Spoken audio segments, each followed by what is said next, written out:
მოგესალმებით, მივესალმებით ჩვენს მაყურებელს. Რა თქმა უნდა, საერთო ძალისხმევის გაღება, შეხების წერტილების გაჩენა და გამრავლება არის მნიშვნელოვანი ისეთ ტიპის პროცესში, განსაკუთრებით როგორიც ჩვენ ვართ.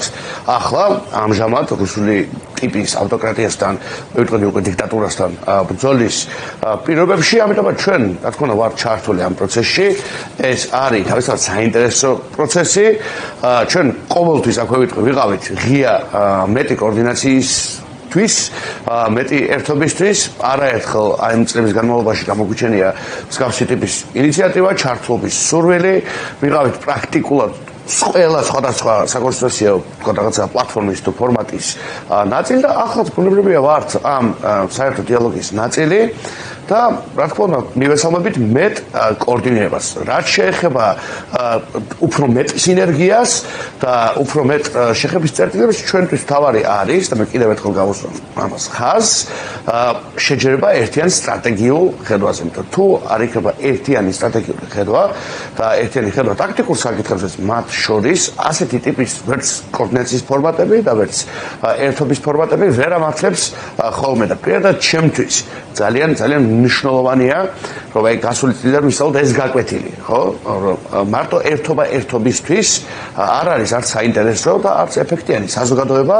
ჩვენგან ელის ძალიან კონკრეტულ გამოსავალს, კონკრეტული პრობლემების პასუხად, რაც უპირველეს ყოვლისა არის ძალაუფლების მშვიდობიანი ტრანსფერი, ტრანზიცია, ძალაუფლების გადაცემა ქართული ხალხისთვის და დემოკრატიული პროცესის აღდგენა და დაბრუნება, ეს არის სახელმწიფო ინსტიტუტების დაბრუნება, ეს არის ჩვენი ეროვნული და ევროპული პრინციპების დაბრუნება და აი ამ კონკრეტულ რაღაცებზე კონკრეტული პასუხები და აქ მისასვლელი გზების კონკრეტული ხედვები თუ არ არის შეჯერებული, მაშინ მივიღებთ უბრალოდ ერთობას ერთობისთვის, ან რაღაცა კიდევ ერთით მეტ საკოორდინაციო ფორმატსაც პირადად ჩემთვის არის ნაკლებად საინტერესო.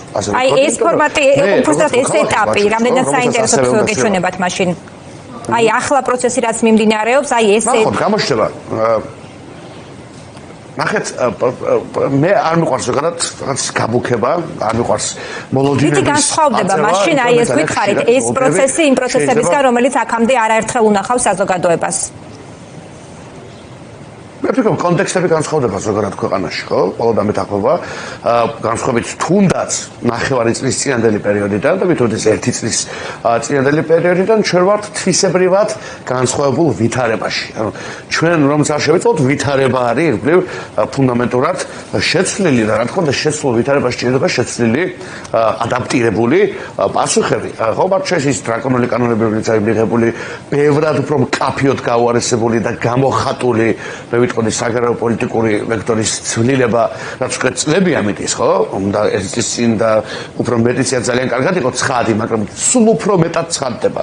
სულ უფრო ღიად არის დეკლარირებული, რომ ქართული ოცნება არათუ ევროპული კავშირისგან რაც აგვიყვანს, ყოველდღიურად ემტერება მას.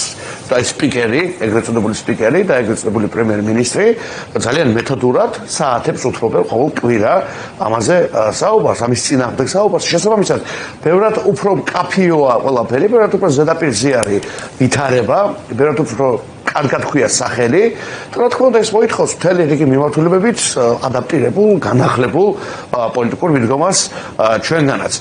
რაც შეეხება პროცესს, მე სწორედ იმას ვამბობდი, რომ მე არ მიყვარს, მე პირადად ყოველთვის არ მიყვარს რაღაცა მოლოდინების შექმნა და აწევა, მე მიყვარს პროცესს შევხედო შვიდად, ცივი გონებით და შედეგებზე ვისაუბრო. და არა პროცესი. აი ქართულ პოლიტიკაში ჩემს გვაქვს ძალიან დიდი პრობლემა. ძალიან ბევრს ვსაუბრობთ პროცესზე. ის შეხვდა ამას, იმან უთხრა ამას. ეს მე არ მგონია რომ საინტერესო. ან აქტუალური, ან არსებითი. ან რომ რამეს ეუბნება ჩვენს ამომრჩეველს, ხო? და ჩვენს საზოგადოებას, რომელიც ახლა გვისმენს, ხო? იმიტომ რომ ამ ხალხს ძალიან ლეგიტიმურად და სწორად სურს რომ დაინახოს გამოსავალი. კონკრეტული შედეგები, კონკრეტული ეფექტები, კონკრეტული გზები წინ, იმიტომ რომ ყველა ვიცის სად ვართ, ხო? ძალიან კარგად ახლა ქართული ოცების ამორჩევლიც კი იყო დღეში მსხვილი ნაწილი მათი ძალიან კარგად ხედავს, რომ ძალიან დიდ შარში აღმოჩნდა ჩვენი ქვეყანა, ხო, მარტივად. და თვითონაც მათ შორის ხო თვითონ სხვაგან ხო არ ცხოვრობენ, ხო, იგივე ფასები, იგივე ეკონომიკური გაუსაძლისი სიდუხჭირე, პირიქით მე ვიტყოდი სტრუქტურული სიღატაკე არ თუ სიდუხჭირე, იგივე ეროვნული პრობლემები რაც ყოველას უდგას, ამ ხალხსაც უდგას, ხო? მათ ძალიან კარგად იციან, ხო, პროპაგანდა ვერ მუშაობს იმდენად კარგად, რომ ეს ხალხი ვერ ხედავდეს ყველა იმ ყოფილ პრობლემას და იმ გაუსაძლეს ვითარებას, რაც არის მათი ირგვლივ. შესაბამისად, ყველა სურს იციან რა ხდება ჩვენს თავს, ყველა სურს ახედან კონკრეტული გამოსავლის გზების დანახვა. და როგორც კი ამ გზებს ვნახავთ და როცა კონკრეტული შედეგები იქნება, თუნდაც რაღაც ფორმატების თვალსაზრისით, მე აი მხოლოდ შემდეგ ვემხრობი ამ ფორმატებზე საუბარს. ამასობაში არის პროცესი, ცოცხალი პროცესი, ეს მნიშვნელოვანი პროცესია, მაგრამ არის პროცესი. აი როცა მივა სადღაც და იქნება კონკრეტული, აი მე არის ჩემთვის საინტერესო ამაზე უფრო მეტ სიღრმეში საუბარი. ბატონ გრიგოლ, აი სიდუხჭირი ახსენეთ და მოდით კიდევ ერთ თემას შევეხოთ, აი ამ პოლიტიკური კრიზისის თუ გაუარესებული უფლებრივი მდგომარეობის გარდა საზოგადოებას ამ ქვეყანაში ძალიან აწუხებს მძიმედ დგას ეს საკითხი სოციალური პრობლემა, ხო? და შესაძლოა ზოგიერთი მოქალაქისთვის ესეც იყოს გადამწყვეტი, რატომაც სოციალური პრობლემა იყოს გადამწყვეტი, რატომაც სხვა დანარჩენს ისეთი სიმძაფრით ვერ აღიქვამს, როგორადაც თქვათ რეალურად პოლიტიკური კრიზისი თუ რეპრესიები თუ ასე შემდეგ ამ ქვეყანაში დგას, ხომ? აი ეს ბოლო წამოწყება ქართული ოცნების, ვითომ აი სურსათზე, საყოფაცხოვრებო ნივთებზე და ასე შემდეგ ფასების რეგულირების საკითხი გავიდა რამდენიმე კვირა. აი ამ გადმოსახედიდან გითხარით, რას ფიქრობთ, როგორ აფასებთ ამ წამოწყებას, რაიმე შედეგს ხედავთ თუ არა იმისგან განსხვავებულს ან იმის მსგავს, რასაც მაგალითად პროპაგანდა ხედავს და აჟღერებს.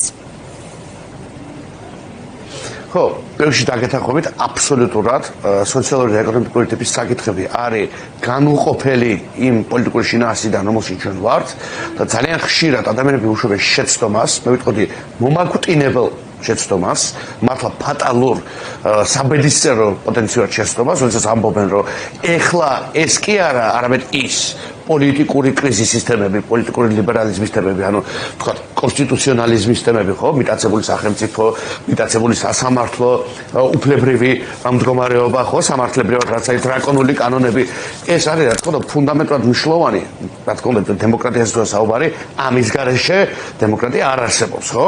არც ქოცისთვის არის სიტყვის თავისუფლება და არც თქვათ ჩემთვის, მაგრამ ამისგან აბსოლუტურად განუყოფელი არის ის სოციალური და ეკონომიკური ვითარება და უნდა იყოს კარგ შემთხვევაში და ამიტომ გეთანხმებით რაც ქვეყანაში დგას, იმიტომ რომ როდესაც არის შიმშილის აქ არ არის კომფორტის დეფიციტის პრობლემა, აქ არის შიმშილის პრობლემა ამ საზოგადოებაში, აქ არის სიცივის პრობლემა, ხო, ყინვის შიში, აქ არის ბავშვების შიმშილის პრობლემა, აქ არის დემოგრაფიული პრობლემა, აქ არის ის რომ ნეგატიური სალდო გვაქვს, ხო, ანუ ნაკლები ადამიანი იბადება, ვიდრე გვეკარგება და ვინც იბადება და იზრდება ძალიან ბევრი აქედან მიდის.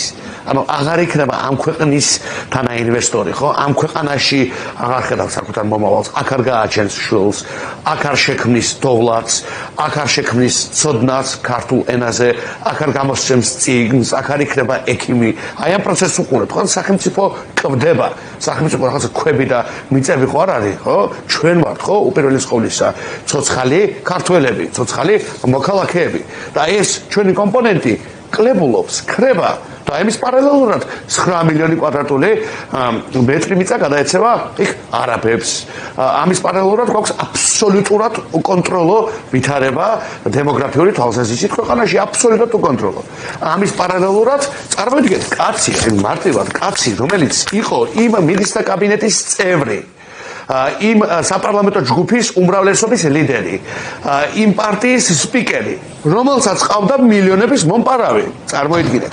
აი იგივე კაცი, სხვა კი არ არის, ხო? თუნდაც სხვა თაობა ხო არ არის იმ პარტიის, რომელსაც გარკვეულ რევიზიას მიყო ხელი და რეფორმები არა, თვითონ იყო ამ ხალხის კოლეგა მინისტრი, მათი საპარლამენტო უმრავლესობის ლიდერი, მათი პარლამენტის სპიკერი და ეს კაცი გვეუბნება, რომ კი, მილიონებს იპარავდა მისი ადმინისტრაცია, მისი ხელისუფლება. ჩემი ხო არ იყო? იგივე კობახიძე არ იყო ყოველთვის სამყვა პოზიციებზე? წარმოიდგინეთ, მილიონებს იპარავდნენ აღიარებს და ეხლა გველაპარაკება ფასებზე. აი ესეთი რამ გაგონილა? ამ კაცისგან შეიძლება რომ რამე ან დაიჯერო, ან რაიმე ჭკუაზე თუ ადამიანი როგორ შეფრო საერთოდ ჯეროდეს რომ ფასები ადარდებს კობახიცეს და თუ ადარდებს 2025 წლის დეკემბერში რატო გაახსენდა 2025 წლის აპრილში უკეთეს ფასები იყო 2024 წლის არ ვიცი მე სექტემბერში უკეთეს ფასები იყო და ამ კაცმა არ იცის საიდან ეცოდინება ფასების პრობლემა არის ბაზარში დადის ვაჭრობს ფინანსური დილემები აქვს რაღაცა ის მილიონებს მოაკდა რამე მისას და მაცას თუ აი საიდან ეცოდინება ისაც თქვენ იცით ჩემო ძვირფასო მაყურებელო არ ეცოდინება არც ადარდებს სხვა სამყაროშია და როგორ შეიძლება რომ ნორმალურ ადამიანს ეჭეროს რომ ახლა თან ამ გზებით აი კომისია შექმნეს დააჯდნენ წამდგეთ 5 ბრძენი ქოცი დაჯდა კაპუჩინოს სტრუპავს და უცებ დაიკლებს ჯერჯერობით არ ვიცით რას აკეთებს ეს კომისია არა ვერც გავიგებ რა შეიძლება რომ აკეთებდეს კომისია უკვე გააკეთა გეტყვით ერთადერთ რამეს და ეს უკვე გააკეთა იმედისთვის და პოზიტივისთვის და სხვა რაღაცა პროპაგანდისტული საშუალებებისთვის პიარული მასალის შექმნა ეს უკვე გააკეთა ამის გარდა კომისია არაფერს არ გააკეთებს ანუ მან თავისთავად ამოწურა იმიტომ ხა ქოცური კომისიის ერთადერთი მიზანი იყო ეს წარმატებით გარკვეული წარმატებით რაღაც სეგმენტში საზოგადოებისა ამ მომენტისთვის სრულდება მაგრამ დიდხანს ვერ შესრულდება იმიტომ ხა ის ქოცი არ ყიდულობს ყველს და ხორს ხო მე არ მაქვს საუბარი ხალხზე რომელიც 10% არიან ქოცების რომელიც ბიუჯეტს არიან მიერთებული და რას ამობ ახლა ნუ ისეთი საუკეთესო სტეიკებზე არიან ხო პირდაპირ და ზოგიერთი ბილსებსაც წერდა გვახსოვს ხო ერთ ამ შოუ ქვეყანაში ვიცემერი ხმალაძე გვახსოვს რომ რაღაცა ძვირადღირებული ძალიან ძვირადღირებული არგენტინული სტეიკით პოზირებდა ინტერნეტში ვიცემერი გვახსოვს ხო ეხა სად არის მოვიკითხოთ ისე სხვადასხვა ხო რაღაცა საინტერესო ამბები გვესმის ხო ეს არის ქოცები ხა რა აზიებს გვარს და ვისი ფრაქციის წევრები ქოცები არიან პოლიტიკურად ჩამოსაშორებელი მშვიდობიან როგორც აი ხიჭვი რომ უნდა მოიშორა იმიტომ რომ დაჩირქდება და ბოლომდე დანარჩენ ორგანიზაციას წაიღებს აი მაგ ვითარებაში ვართ ეს ანტიორგანული ანტიქართული ცინიკური დამცინავი ანტისხეული და მოვიშოროთ როგორც ხიჭვს ან რაღაცა ინფექციას იშორებს ადამიანი იმისთვის რომ მთელი დანარჩენი სხეული არ შეეწიროს ერთგან გაჩენილ რაღაცა ჩირქოვან კერას და ეს არის დღეს ქართული ოცნება პოლიტიკური თვალსაზრისით მეტი არაფერი ხო რუსული ცინიზმის და ანტიქართული სიძულვილის გამოხატულება